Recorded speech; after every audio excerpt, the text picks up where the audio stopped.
And we're joined now by Maryland Democratic Senator Chris Van Hollen, who is one of those appropriators we were just speaking about with the budget director. You just heard everything he laid out. There were no specifics on when these clawbacks could be coming, but they're on the table. He says they don't want to shut down. He didn't seem to say they want, a continuing resolution. Do you know what's coming?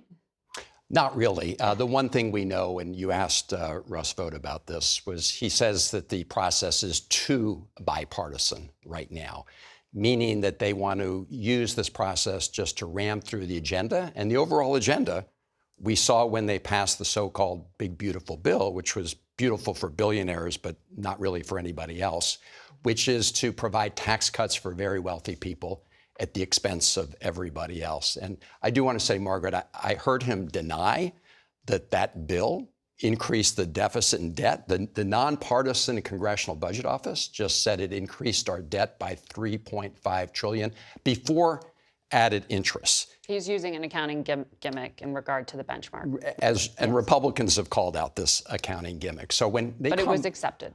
Well, they sort of unilaterally imposed it. Was not accepted by Democrats, Right. And it was a departure from previous efforts. But, then they come back and they say that they want to cut these important programs, NIH and other things, to reduce the deficit, when in fact what they're doing it for is to help try finance those tax cuts for very wealthy people.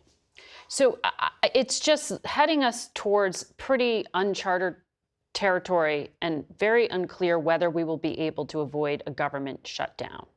Democrats are going to be blamed if there's a shutdown. Don't you think? I mean, how do you sidestep this? We certainly don't want a government shutdown, and I think everybody has heard Russ Vought say that they want a less bipartisan process. What that tells me is they're willing just to use their powers to try to shut down the government if they don't get their way. And what's ironic about this, Margaret, is you have Russ Vought, calling for these deep cuts to education, NIH, when he has asked for an increase for his OMB budget. He asked for a 13% increase for his OMB budget. He's asked for more people to join the OMB staff while he's talking about riffing people at other departments, like the Department of, getting rid of, firing people at the Department of, Veterans Affairs and other important priorities. So it's hard to take the OMB director seriously when he says that they didn't increase the debt and when he says he wants to cut things, except for his own budget and staff. But if they do head towards a government shutdown, why would there be any benefit unless it is to prioritize funding certain agencies and deprioritizing other agencies? Well, because that goes back to the executive, doesn't it, that authority? Well, that ultimately, though, you need, for example, 4 Republican senators to stand behind what he's calling for. And what they've called for is sort of just a double cross on the process, right? That's what the so-called rescissions is, just a Washington name for double cross. They support one thing one day, the president even signs off, and then they come back and say they changed their mind. And what we're asking is for 4 Republican senators just to publicly declare that when they say they're going to fund the Veterans Affairs Department, that they actually mean it. That they won't later agree to claw that money back. Exactly. Right. So one of the things the Trump administration is clear and did get clawbacks of is foreign assistance. However, there's an exception.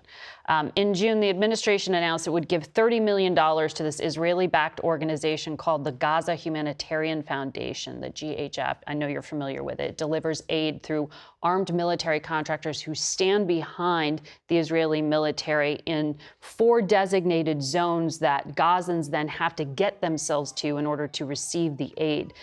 The State Department says they're sending this money. Have they? To my knowledge, they have, although we've asked for the details. We haven't gotten them. In fact, just today, I'm sending a letter to Secretary Rubio, signed with 20 of my colleagues, calling for more information, but also calling for defunding this. American taxpayers should not be spending 1 penny to fund this private organization backed by mercenaries and by the IDF that has become a death trap. Over 1,000 people have died from being shot and killed as starving people crowd to try to get food at just these 4 sites. Just to be clear here, the State Department says they're going to send $30 million. Reuters had reported that there were documents they obtained showing $7 million had already been sent to these, what you called, armed mercenaries.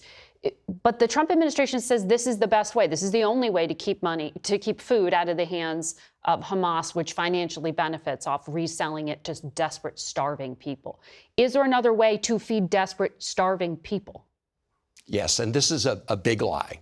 The claim that when the UN organizations were delivering food to Palestinians, civilians, that it was being systematically diverted to Hamas. I want to say loudly and clearly, this is a big lie. The systematic part of that. The systematic, but that is their claim. They claim that essentially large amounts of aid are being diverted to Hamas. What we know now, from testimony of American officials, Cindy McCain, and just this week, high-level Israeli military officials, is that there's no evidence to support that. USAID, just released a report saying there's no evidence to support that. So what the Netanyahu government did was scrap a delivery system that was working at delivering food and assistance in favor of this other effort. That was a pretext, this claim that Hamas was systematically diverting food. The real goal of this other effort is to use food as a weapon of war and population control. That's a violation of international law. Yes, it is. That's a human rights abuse. Senator Lindsey Graham was on Meet the Press this morning, and I want to ask for your reaction to something he said, because he was very strong in his words. He said because the ceasefire talks fell apart, Israel's reassessing. He said to expect a full military effort by Israel to take Gaza down, quote, like we did in Tokyo and Berlin. They're going to do in Gaza what we did in Tokyo and Berlin, take the place by force, start over again, present a better future. The United States is a huge supporter of the state of Israel. Is there anything that could prevent what he says is about to happen? Well, the United States should make very clear that it's unacceptable to use U.S. weapons to target or indiscriminately fire on civilians and civilian infrastructure. This sounds like an occupation. Well, we also know just this week, members of the Netanyahu coalition, in fact, government ministers, called for essentially erasing Gaza, and they said it will become a Jewish statelet. And part of so this was one of the. Netanyahu did say he didn't agree with this. Well, here's the problem, though, Margaret. We continually see that Netanyahu, at the end of the day, does cater to his most far-right wing of his government. People like Ben-Gvir, people like Smotrich. That is what has allowed him to stay in power. And so at the end of the day, he takes the most extreme positions. Senator Van Hollen, thank you for your time today. We'll be right back with a lot more Face the Nation. Stay with us.